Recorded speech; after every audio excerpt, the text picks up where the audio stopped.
اسلام کی بنیادی پہچان کیا ہے؟ حیا ہے۔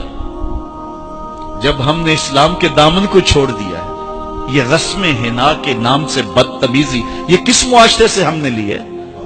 ہمارا تو رب یہ بھی گوارا نہیں کرتا کہ ہفتے کے دن کی تعظیم ہو اور اونٹ کا گوشت ایک بندہ ترک کرے یہودیت کی رسم سمجھ کے۔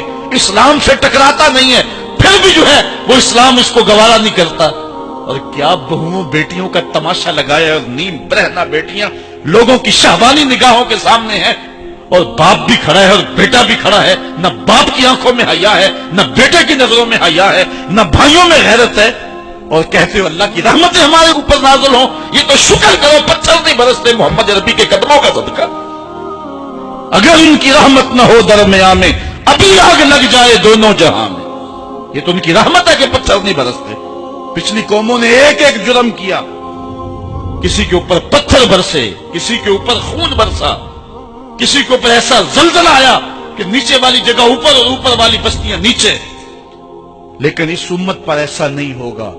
اللہ کہتا محبوب تیری وجہ سے نہیں ہوگا، ورنہ حضور نے فرمایا کہ یہ امت پچھلی امتوں کے قدموں پر قدم رکھے گی۔ یہاں تک حضور نے فرمایا کہ اگر کسی شخص نے اپنی ماں کے ساتھ بھی زیادتی کیا تو یہ وہ بھی کرے گا۔ اور دیکھ رہے ہیں کیا کچھ نہیں ہوا، قبروں سے مردے اکھاڑ کر کے ان کی بے حرمتی نہیں کی جا رہی۔ کبھی ایسا بھی ہوا تھا؟ کیا کچھ نہیں ہو رہا؟ تم کہتے ہو کہ ہمارے اوپر اللہ کی رحمتیں نہیں اترتی، میں کہتا ہوں شکر کرو پتھر نازل نہیں ہوتے۔ اور یہ صدقہ ہے محبوب کی کالی کملی کا۔ اور اللہ نے فرمایا ما کان اللہ لیعذبہم وانت فیہم، محبوب تیری وجہ سے میں عذاب نہیں اتارا ورنہ پیس کے رکھ۔ تو ہم اپنے آپ کو دیکھیں، اپنے کردار کو دیکھیں، اپنے حوال کو دیکھیں، سر سے لے کر پاؤں تک ہم اسلام میں آ جائیں، چھوڑیں آدھا تیتر آدھا بٹیر، جہاں جی چاہا اسلام کے دامن میں آ گئے اور جہاں جی چاہا ادھر چلے جائیں، مسجد میں بھی چندہ دیا اور ہوٹل میں بھی شراب پی، رب بھی خوش رہے شیطان بھی راضی رہے۔ ایسا نہیں ہوگا۔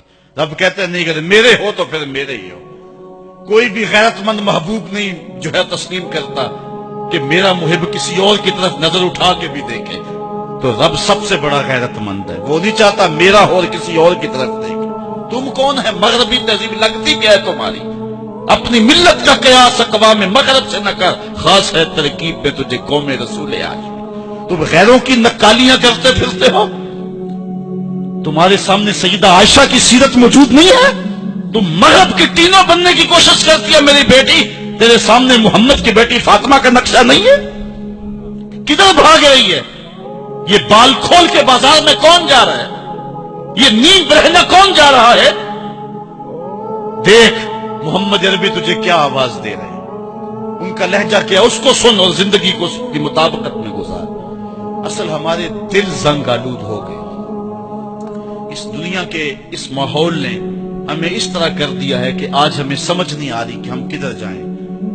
علماء فرماتی ہیں جب دل زنگ آلود ہو جائیں تو پاک لوگوں کی صحبت اختیار کرو، اور کثرت ذکر، حضور نے ارشاد فرمایا لکل شین سقالہ وسقالۃ القلوب ذکر اللہ، ہر شے کا زنگ اتارنے والی کوئی چیز ہے، دلوں کا زنگ لگ جائے تو اللہ کا ذکر کیا کرو، دلوں کا زنگ اتر جائے۔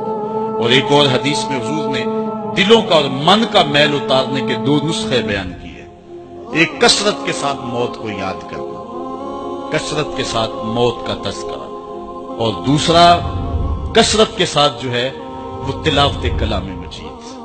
اصل 10-15 سالوں سے ہمارے ساتھ جو کچھ ہوا ہے، آج اگر کوئی تذکرہ موت کرے، کوئی آخرت کی یاد دلائے، کوئی عمل کی بات کرے، وہ کہتے ہیں یہ تو ویسے خوش کیسے کیا پتہ، قبر کا مذاق اڑا رہا ہے۔ اللہ اکبر، قبر دا خوف دے دے کے لوکی مینوں ڈرانے۔ میں کہتا ہوں لوگ ہے کون ڈرانے والے؟ منکر نکیر کا پتہ آمنہ کے لال نے دیا ہے۔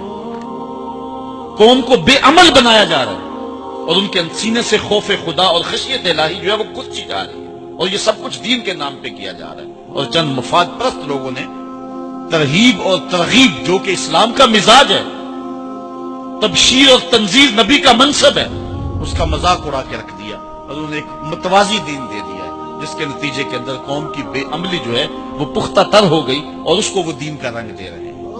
اللہ کے محبوب علیہ الصلوۃ والسلام نے فرمایا کہ دلوں کو زنگ لگ جائے تو ذکر سے اترتا ہے، دلوں کو زنگ لگ جائے تو قرآن سے اترتا ہے، دلوں کو زنگ لگ جائے تو موت کی کثرت کے ساتھ یاد کرنے سے اترتا ہے۔